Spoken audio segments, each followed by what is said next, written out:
악과의 전쟁이라는 제목으로 이 말씀을 나눕니다. 악과의 전쟁. 목사님이 설교 시간에 전쟁 얘기를 하냐. 자, 우리가 과거에 살면서 먹을 것이 없던 시대가 있었어요. 보릿고개를 지나고 정말 춘궁기를 지나고 할 때가 있었습니다. 그때는 굶주림과의 전쟁이 있었어요. 배고픔과의 전쟁. 자, 그런데 오늘날 거꾸로 됐습니다. 먹을 것이 풍족하잖아요. 그래서 이제는 살과의 전쟁을 해야 되는 시대를 만났다 하는 것입니다. 자, 어느 날 살이 진짜 많이 쪄서 걱정하던 부인이 의사를 찾아가서 상담했습니다. 선생님, 저는 진짜 살 빼고 싶어요. 살 빼고 싶어서 왔어요. 자, 그러니까 의사가 이 여인을 긍휼히 여겼어요. 자, 부인께서는요, 그저 식이요법이 최고입니다. 현미밥 한 그릇에 멀건 야채죽 한 그릇만 드십시오. 그리고 반드시 과일 한 개만 먹도록 하십시오. 부인이 고개를 끄덕끄덕했어요. 다시 선생님에게 물었습니다. 그런데 선생님, 그거를 식전에 먹어야 됩니까? 아니면 식후에 먹어야 됩니까? 했다는 거예요. 자, 이 여인이 과연 살과의 전쟁에서 승리할 수 있을까 하는 거예요. 사람들은 인생을 전쟁터에다가 비유할 때가 많습니다. 사는 게 곧 전쟁이라는 거예요. 입시, 전쟁, 취업, 전쟁, 육아, 전쟁, 승진, 전쟁, 최근에는 사전 예약 전쟁, 자리 차지 전쟁. 자, 그래서 한국에서 이런 얘기도 나왔잖아요. 볼튼, 육상을 제일 잘 달리는 볼튼하고 아줌마가 버스를 탔어요. 근데 자리 하나가 비었어요. 동시에 출발하면 누가 그 자리를 차지할까? 정답은 아줌마였다는 거예요. 자리 다툼, 전쟁. 이 전쟁이란 단어 앞에 무엇을 붙이면 곧 인생이 된다는 거예요. 무슨 전쟁, 무슨 전쟁. 지금 우리는 무슨 전쟁을 하고 있냐면 코로나와의 전쟁을 하고 있습니다. 자, 그런데 모든 전쟁이 다 나쁘지는 않아요. 예를 들면 1990년대 한국에서 범죄와의 전쟁을 했어요. 이게 굉장히 유익한 결과를 가지고 왔습니다. 최근 한국 사회에서 무슨 전쟁을 하고 있냐? 부패와의 전쟁을 하고 있어요. 부패와의 전쟁. 이것도 유익한 결과를 가지고 있습니다. 자, 그런데 우리가 경험하는 대부분의 인생의 전쟁은 깊은 상처가 있고 아픔이 있다는 거예요. 만만치 않은 전쟁이 있다는 것입니다. 오늘 성경에 보면 아주 치열한, 처절한 전쟁이 소개되고 있어요. 이 전쟁은 그 죄와의 전쟁입니다. 죄와의 전쟁. 자, 아담과 하와의 범죄 이후에 모든 인류가 죄성을 가지게 됐어요. 그 결과 모든 인간이 죄로 인해서 영원히 멸망하게 됐습니다.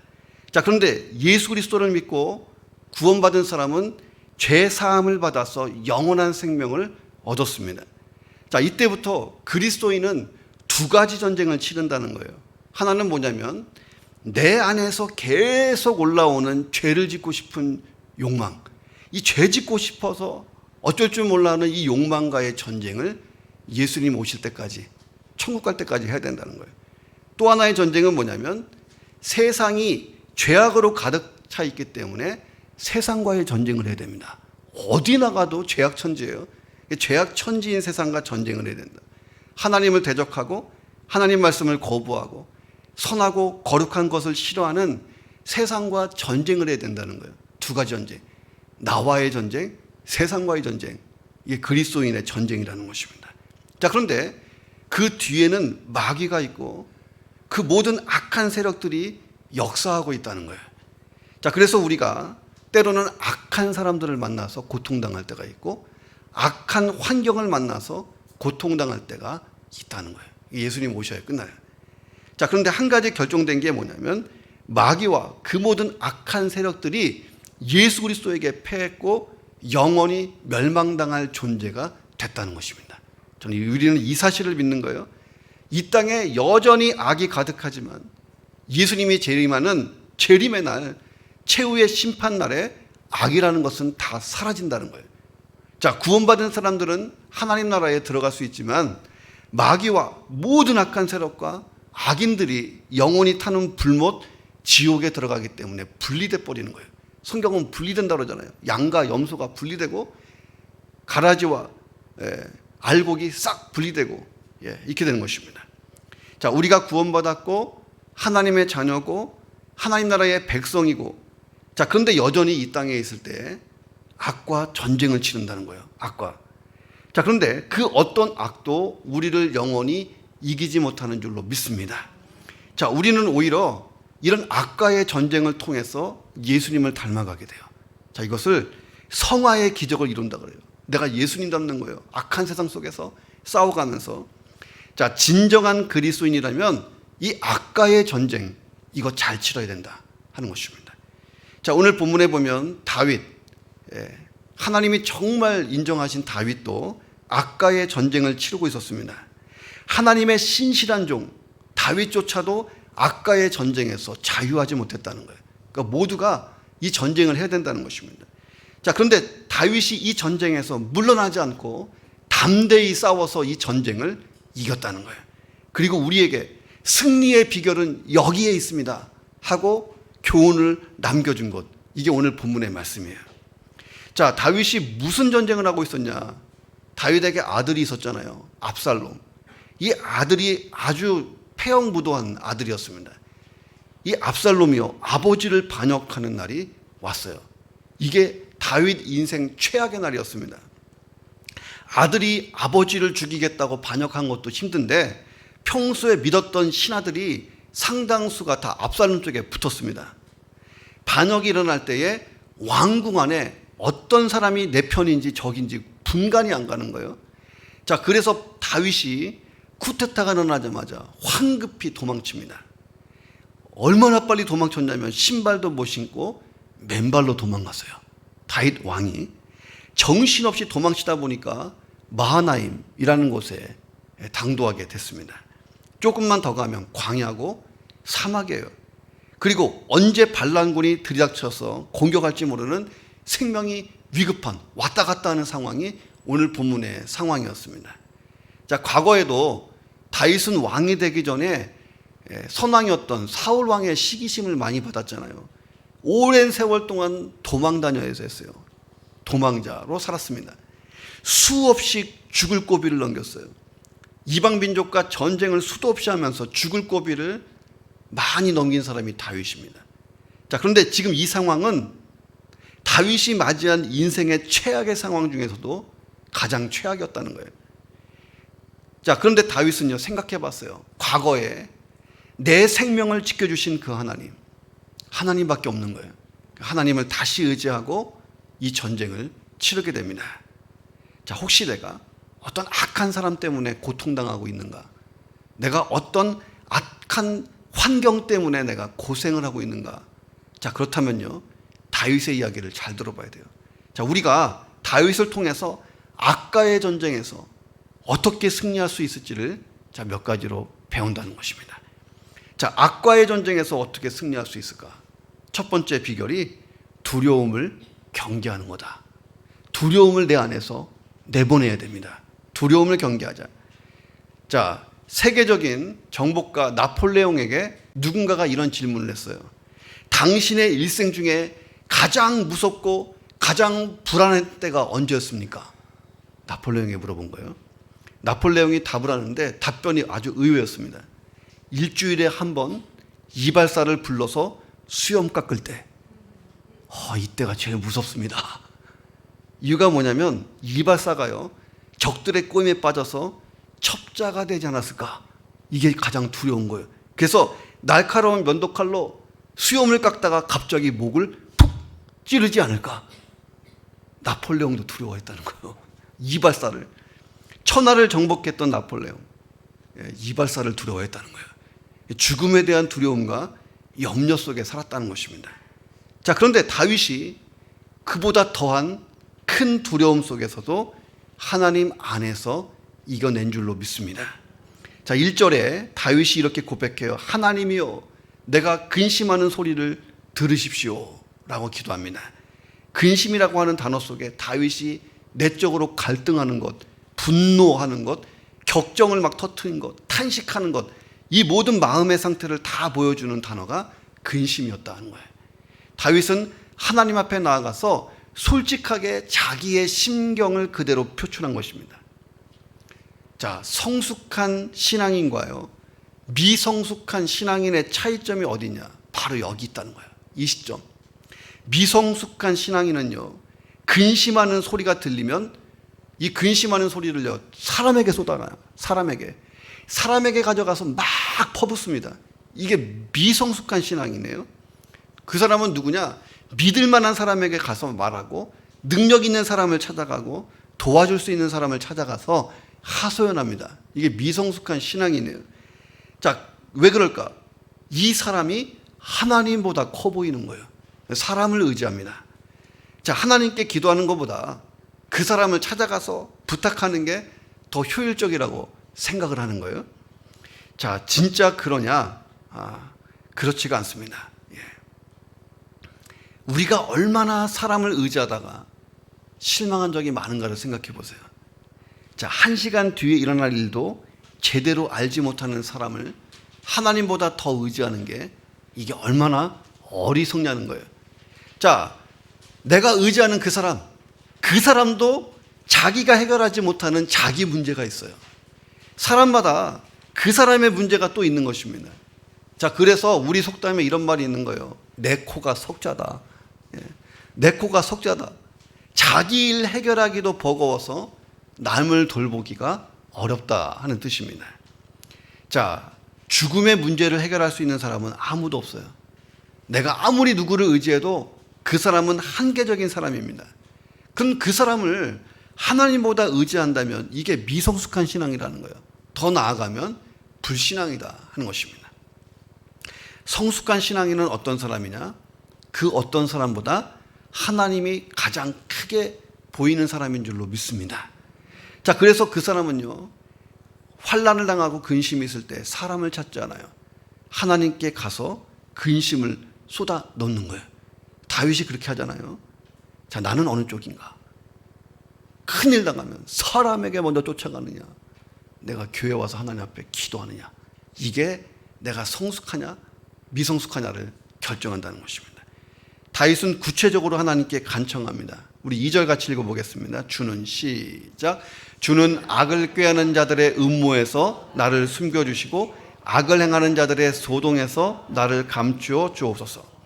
천인 공노할 죄악을 저지른 아들 압살롬, 아버지를 반역하고 왕권을 찬탈하기 위해서 아주 오랜 세월 동안 치밀하게 준비를 해왔습니다.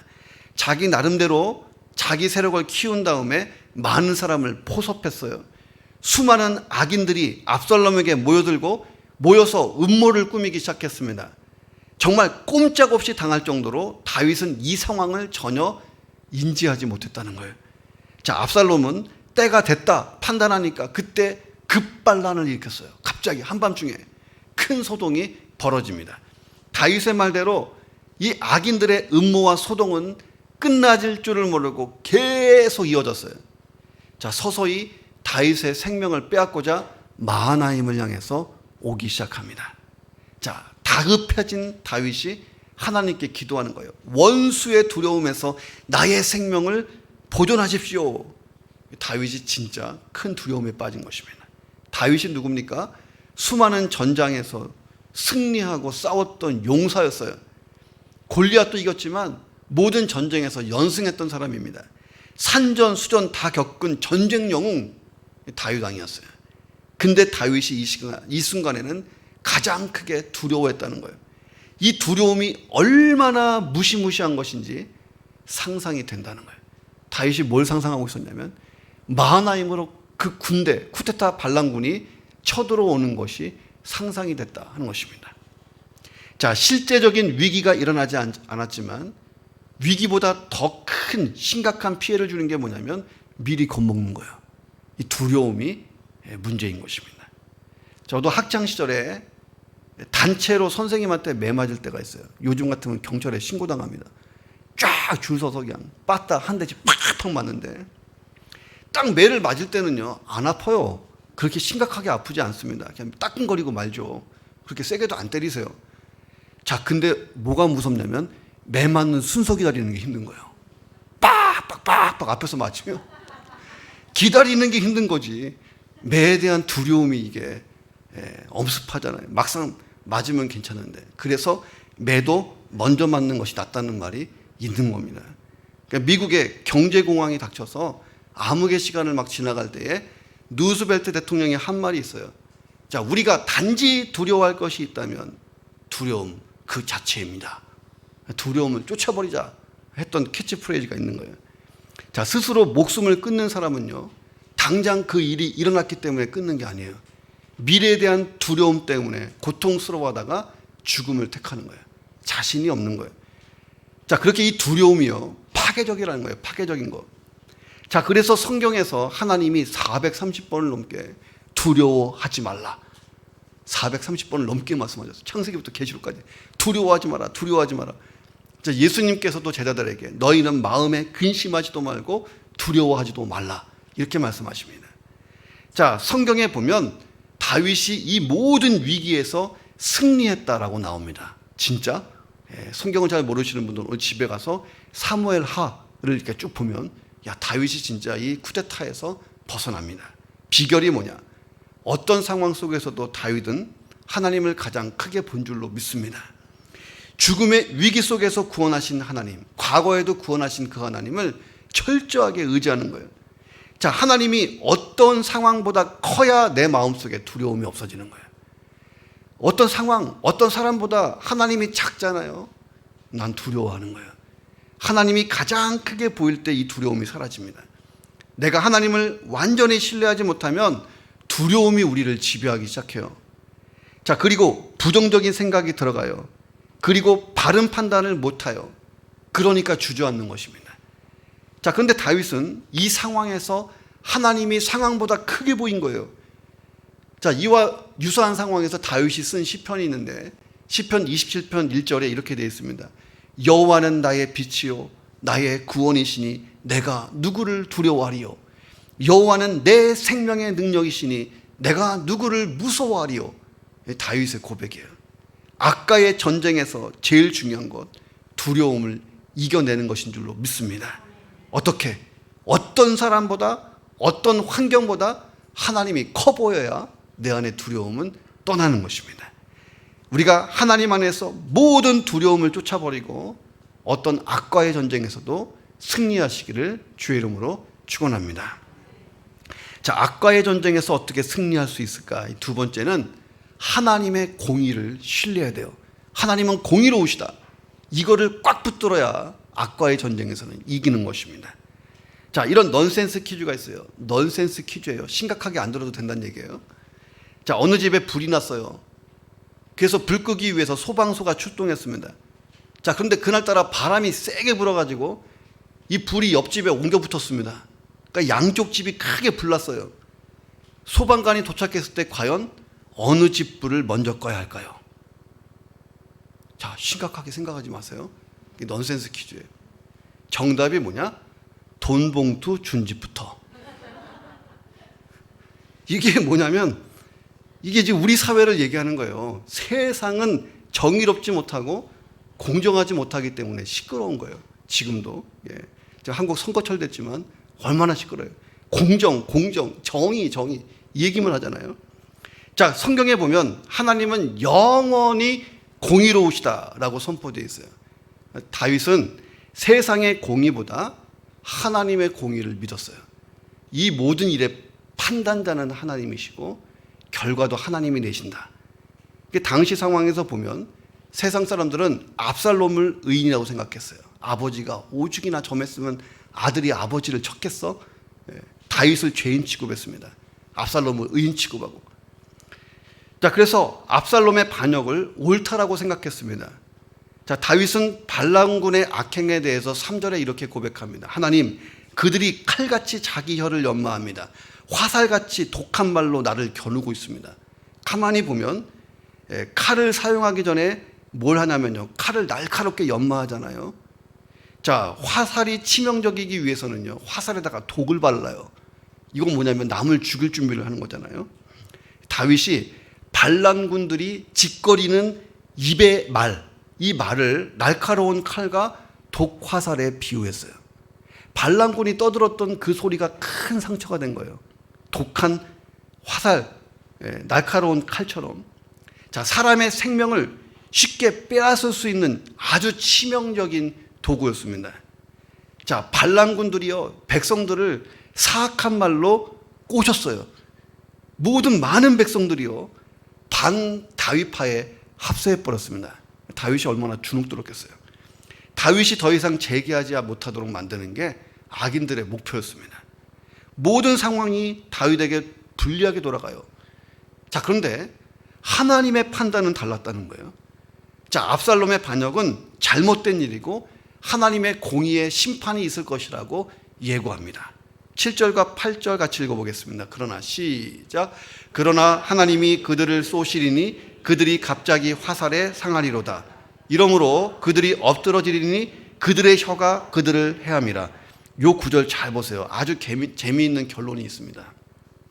잘 보시면 반란군들이 날카로운 칼을 막 휘두르고 독화살을 쏩니다. 날카로운 칼을 막 휘두르면서 독화살을 쏘면서 공격해와요.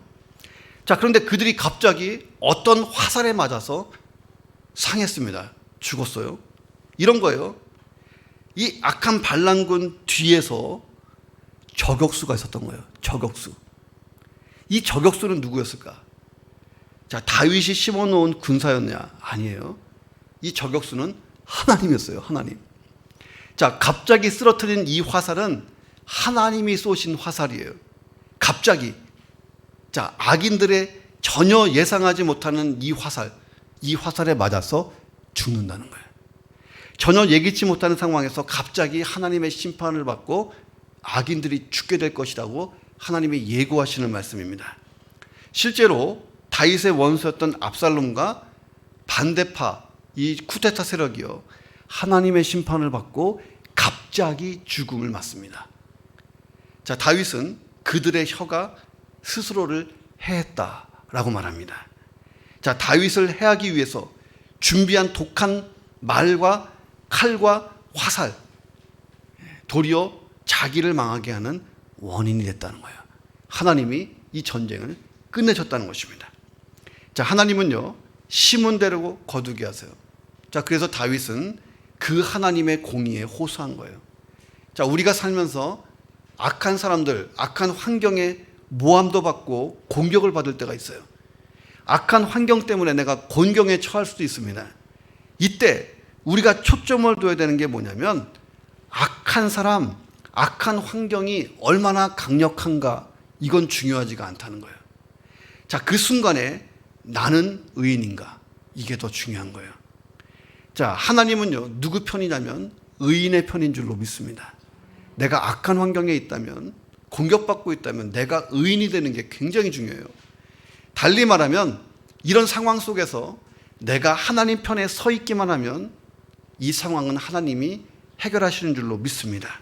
자, 4절에 보면 다윗은 스스로를 온전한 자라고 표현합니다.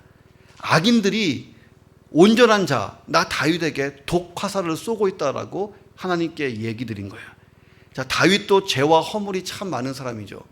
그런데 이 상황에 있어서 저 악인들보다는 다윗은 온전한 자였습니다. 그래서 하나님이요, 판정하시는 거예요. 다윗 편을 드셨어요. 다윗은 의인이다, 온전한 자다. 하나님이 이것을 증명해 줬습니다. 어떻게? 다윗이 이기게 하셨습니다. 자, 우리가 다윗처럼 공경에 처했다면 악인들을 막 원망하고 저주하기 전에 내가 먼저 의인이 되어야 하는 줄로 믿습니다. 공의의 하나님은요, 의인들을 통해서 역사하시는 거예요. 그러니 내가 의인되고 하나님 편에 있으면 하나님이 완벽하게 일하게 되시는 줄로 믿습니다. 다윗의 왕권은 회복됐고 악인들은 전멸됐다는 거예요. 자, 그리고 다윗과 반역자 사이에서 어정쩡하게 서 있던 백성들이 뉘우치고 다 다윗 쪽으로 돌아오게 돼요. 내 인생에 찾아온 악과의 전쟁이 있다면 하나님께 공의를 호소하고 내가 의인이 되고 하나님 편에 서 있으면서 하나님이 승리케 하시기를 주님의 이름으로 축원합니다. 자, 악과의 전쟁에서 어떻게 승리할 수 있을까? 이 세 번째는요, 무장 상태를 유지해야 된다는 거예요. 무장 상태. 잘 무장하고 있어라. 자, 우리는 다윗이 치르고 있는 이 악과의 전쟁을 반역을 일으킨 악인들과의 전쟁, 압살롬과의 전쟁 정도로 보면 안 된다는 거예요. 이 반역자들 뒤에는요, 마귀 역사가 있다는 거예요. 악한 마귀와 악한 영들이 압살롬과 쿠데타 군을 통해서 다윗을 죽이려고 그러는 거예요. 왜? 마귀는요, 다윗의 왕권을 끊어버리는데 안간힘을 쓴 거예요. 왜 그랬을까? 하나님과 다윗 사이에 맺어진 언약 때문이에요. 이 언약 때문에 다윗을 죽이려고 그런 거예요. 자, 하나님이 뭐라고 말씀하셨냐면, 다윗아, 너의 후손이 영원히 왕이 될 거야 라는 약속을 하셨어요. 성경을 보면 이 약속을 누가 성취하냐면요, 다윗의 후손으로 오신 예수님이 영원한 왕이 되신 줄로 믿습니다. 그러니 영원하신 왕, 만왕의 왕, 온 우주의 왕이 되시는 예수님이 오시는 길을 막아야 돼요. 막는 방법은 뭐냐?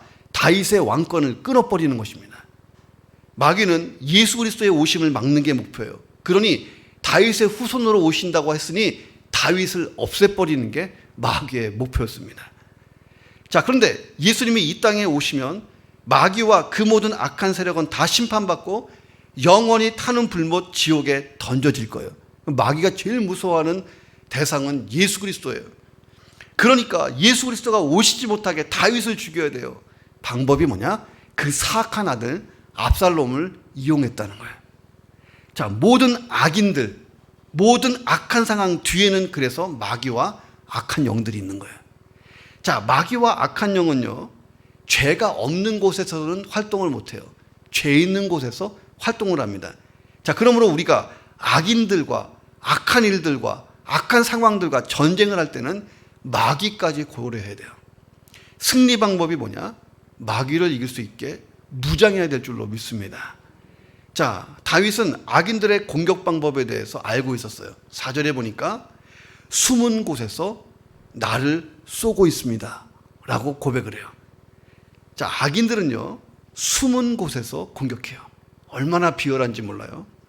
목적 달성을 위해서 수단과 방법을 가리지 않습니다. 다윗을 죽이기 위해서 반역자들이 아주 은밀하게 준비해 왔어요.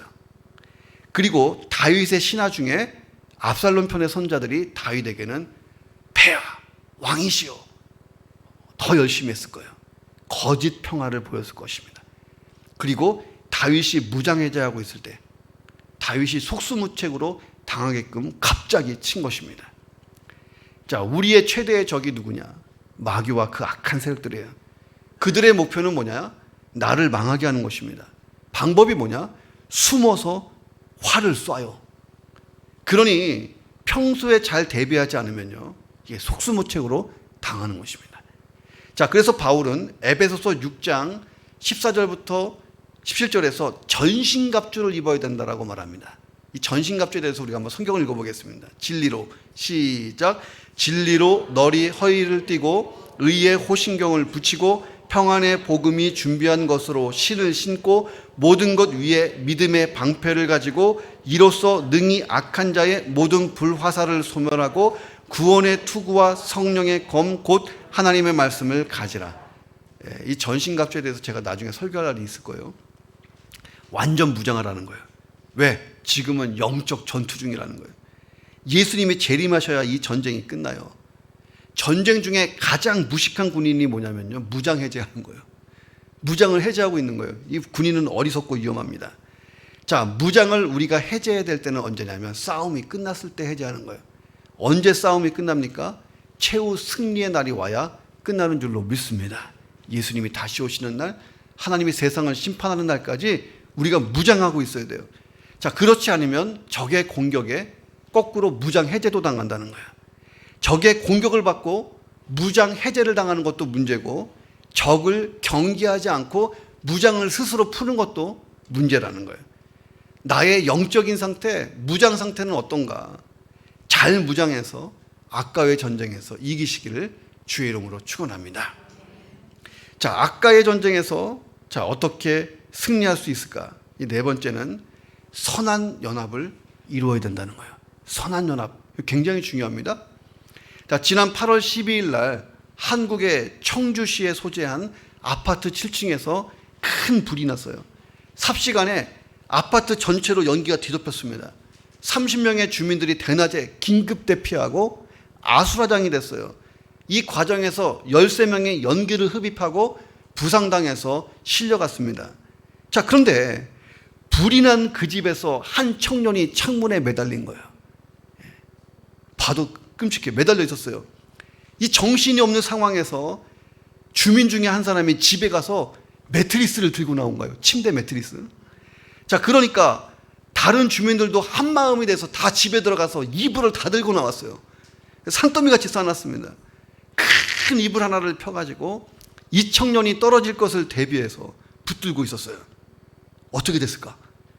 이 이불을 펴자마자요, 힘이 빠진 청년이 낙하하기 시작합니다. 7층에서 가속도가 붙어 떨어지는데 이불에 퉁 튕겨나서 멀리 떨어졌어요. 자, 이불이 1차 충격을 딱 막았어요. 그래서 이 청년이 죽지 않고 살아나게 됩니다. 주민들은 무조건 받아내야 된다. 이불을 꽉 잡아야 된다. 이 생각밖에 안 했다라고 신문 인터뷰에 얘기했어요. 생각해 보세요. 떨어지는 청년과 부딪히면 어떻게 되는 거예요? 같이 죽는 거잖아요. 심각한 부상도 당할 수 있잖아요. 그런데 온 아파트 주민이 큰 이불을 펴고 꽉 붙들고 서 있었던 거예요.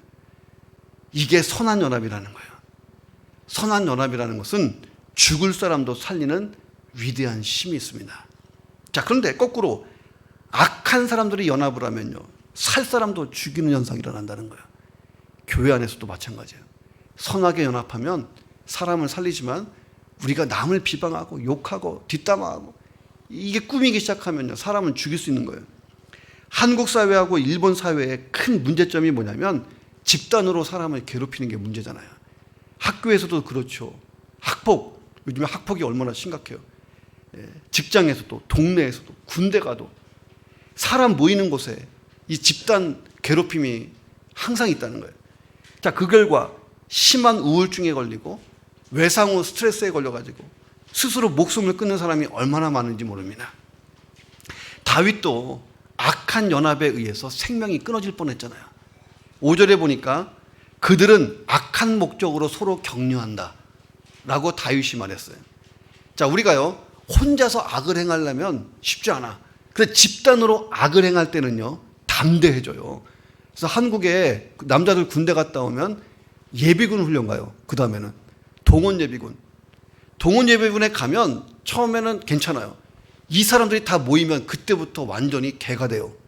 총 질질 끌고 가고 아무 데서나 막 쉬합니다. 아무 데나 들어눕고 옷도 막 풀고 가고. 왜 그러느냐, 이게 집단 행동을 하기 시작하면 이게 악한 연합이 되더라고요. 죄책감을 다른 사람과 공유하고 마음의 부담을 덜기 때문에 죄가 죄를 낳는 거예요. 맞장구 치고 시너지 효과가 막 일어납니다. 아, 괜찮아 이러면서. 자, 그래서 세상에 보면 범죄 집단들이 단체로 행동하는 이유가 거기에 있습니다. 함께 모여서 죄악을 꾸미고 묘책을 찾으니까 서로 막 기뻐합니다. 남몰래 올무를 놓고 숙덕거리는 거예요. 야, 누가 우리를 보겠냐? 누가 우리를 보겠냐? 이 악인들이 간과하는 게 있죠. 하나님은 보신다는 거예요. 하나님의 눈이 있다는 거예요. 하나님이 다윗의 대적들의 일거수일투족을 다 보고 있다는 거예요. 심지어 그들의 마음속 생각까지 훤히 들여다보고 계셨다 하는 것입니다. 그러므로 세상에서 가장 어리석은 사람이 이 사람이에요. 본 사람 없어. 아무도 못 봤어. 완전 범죄야. 아니요, 본 분이 계세요. 성경에 보니까 하나님의 눈이 온 땅에 충만하다 라고 증거되어 있습니다. 하나님이 다 보셨고 다 알고 계시다는 거예요. 그 증거가 뭐냐? 다윗을 대적하는 악인들을 하나님이 철저하게 심판하신 줄로 믿습니다. 그 결과가 얼마나 참혹한지 그 널브러진 시체들을 보면서 사람들이 머리를 흔들면서 갔어요. 끝이 이렇게 됐군 이러면서 이제 백성들이, 자, 머리를 흔드는 것은 조롱하는 것, 한편으로는 놀라는 의미가 있습니다. 악인이 철저히 망치는 것, 철저히 망하는 것을 보고 이스라엘 백성들이요, 정신이 번쩍 들었어요. 9절에 보니까 모든 사람이 두려워하여 하나님의 일을 선포하고 그의 행하심을 깊이 생각하게 될 것이다. 자, 하나님을 두려워하게 됐습니다. 악인이 망하는 것을 보고 자기 자신을 돌아보게 된 거예요. 야, 나도 이렇게 살다가 저렇게 되겠다. 그래서 하나님 앞에 와서 다 회개하게 됐다는 거예요. 자, 압살롬의 군대가 무너지고 전 이스라엘 백성들이 다윗 앞에 와서 회개합니다. 그래서 하나님 앞으로 돌아와요. 자, 그리고 하나님을 경외하기 시작합니다. 자, 이 사건이 사방팔방으로 전파되기 시작했어요. 자, 그래서 악인들이 아주 비밀리에 저지른 이 악행이 세상에 다 드러났다는 거예요. 그리고 하나님을 똑바로 알게 됐다는 것입니다. 그리고 하나님은 공의로운 심판 하시는 분이라는 사실을 깨닫게 됐습니다. 그래서 내가 똑바로 살아야지. 야, 다윗 왕이 된 거를 보니까 내가 똑바로 살아야지. 똑바로 살아야지. 자, 이게 온 이스라엘에 영향을 미친 것입니다.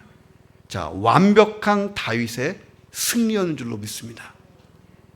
자, 우리가 한 가지 더 생각해 보면 우리가 이 악한 세상에서요, 선한 연합을 일으키는 사람이 되어야 하는 줄로 믿습니다. 한국의 EBS 방송에서요, 3회 법칙이라는 것을 발표했어요. 3회 법칙. 이게 뭐냐면 바쁜 출근길에 한 사람이 길을 가다가 딱 서서 하늘을 딱 쳐다보면서 와 한 거예요. 한 사람이 와 하는데 아무도 개의치 않았어요. 별 미친 사람도 와봤다. 이 정도로 그냥 지나갑니다. 자, 근데 그 옆에서 또 한 사람이 서갖고 두 사람이 와 했어요. 자, 근데 상황이 안 바뀌었어요. 근데 또 한 사람, 세 번째 사람도 같이 서서 하늘을 쳐다보면서 와 하니까요, 길 가는 사람들이 다 섰어요. 다 서서 하늘을 쳐다보면서 웅성거렸다는 거예요. 야, 뭐 있는데, 하늘에 뭐가 있는데? 이렇게 된 거예요. 오늘 궁금하면 니 머리 엮어서 한번 해봐. 3명 해야 돼, 3명. 3명이 하면 다 쓴다는 거예요. 이게 3회 법칙. 자, 3사람만 있으면 환경도 바꾼다는 거예요. 예수님이 마태복음 18장 20절에서 이렇게 말씀하신 거예요. 2-3사람이 내 이름으로 모인 곳에 나도 그들 중에 있느니라. 자, 이게 선한연합이라는 거예요. 선한연합. 자, 2-3사람이 예수 이름으로 연합하면 예수님이 함께 하시겠다는 거예요. 자, 예수님이 함께하는 선한연합 못할 일이 없잖아요. 모든 게 가능해요. 모든 악한 연합을 부수고 멸할 줄로 믿습니다. 자, 내가 악한 연합, 악과의 전쟁을 할 때에 혼자 하지 말고 선한 능력을 가진 그리스도인과 연합하는 거예요. 기도 부탁하고 같이 기도해줘. 같이 기도해줘. 그리고 예수 그리스도를 초청하고. 우리 교회에 진짜 절실히 필요한 게 이 선한 연합인 줄로 믿습니다. 자, 혹시 내 주변에 악한 연합이 있다면 끼지 마세요. 거기 끼면 큰일 나는 거예요. 왜? 거기에는 마귀도 같이 있다니까. 그 악한 연합은 끼면 안 되는 거예요. 마귀도 같이 있어요. 저와 연합이 선한 연합을 만들고 악과의 전쟁을 이기고 교회도 바꾸고 세상도 변화시키기를 주의 이름으로 축원합니다. 한 마을에서 어린아이 한 명이 사라져 버렸습니다. 이 아이가 며칠이 지나도 집에 돌아오지 않아요. 마을 사람들은 아이가 있을 만한 곳을 구석구석 다 찾았습니다. 근데 발견이 안 돼요. 추운 겨울입니다. 모두가 걱정하고 발을 동동 굴렀어요. 그런데 다행히 이 아이가 발견됐습니다. 마을에서 조금 떨어진 곳에 있는 마른 우물에 빠져 있었어요. 저도 어렸을 때 그런 적이 있었어요. 친구들 중에. 사용하지 않는 우물이기 때문에 이 아이를 발견하기가 어려웠습니다. 자, 우물이 제법 깊었기 때문에 살려달라고 아이가 소리치는데 이 아이의 소리가 밖으로 나가지가 않았던 거예요. 자, 구조대가 왔습니다. 119 구조대가 와서 이 아이를 끊어놨습니다. 모포를 씌워줬어요. 이때 아이가 첫 마디를 하는데 무슨 말을 했냐면 아저씨 우리 엄마 왔어요 하고 물어봤다는 거예요. 아저씨 우리 엄마 왔어요. 이 아이가 처음 한 말이에요. 이게 뭐냐면 이 아이는 엄마가 반드시 구조하러 올 것이다. 이거를 믿고 며칠 동안 추위와 외로움과 사투를 벌였다는 거예요. 우리 엄마는 온다. 자, 악과의 전쟁이 치열하고 내가 정말 고통당할 때에 우리 마음에 이런 질문이 딱 생겨요. 하나님, 지금 어디 계시는데요? 하나님 어디 계세요? 하나님 계시기는 하세요? 이렇게 물어본다는 거예요. 이 아이의 질문과 똑같잖아요. 아저씨, 우리 엄마 왔어요? 자, 과연 이 아이의 엄마는 왔을까요? 아주 이상한 엄마가 아니면 진짜 왔죠. 당연히 오지 않겠습니까? 자, 그러면 나의 아버지 하나님이 자녀인 나를 구하러 오실까요? 더 말하면 입이 아프잖아. 자, 그래서 아까의 전쟁은 절대 외로운 전쟁이 아니라는 것입니다. 자, 다시 하나님 의지하고 하나님의 능력을 기대하고 일어나서 내 주변의 악과의 전쟁에서 승리해 보시기를 주님의 이름으로 축원합니다. 기도하겠습니다. 하나님, 악이 팽배한 시대를 살고 있습니다. 나도 내 안에 있는 악을 발견합니다. 하나님, 그 어떤 악과의 전쟁에서 내가 승리하기 위하여 내 안에 두려움이 떠나가게 역사해 주옵소서. 하나님의 신실하심, 하나님의 공의를 붙들게 하시고 하나님, 나의 무장 상태가 잘 되어 있게 하시며 선한 연합을 이루며 승리하도록 역사해 주옵소서.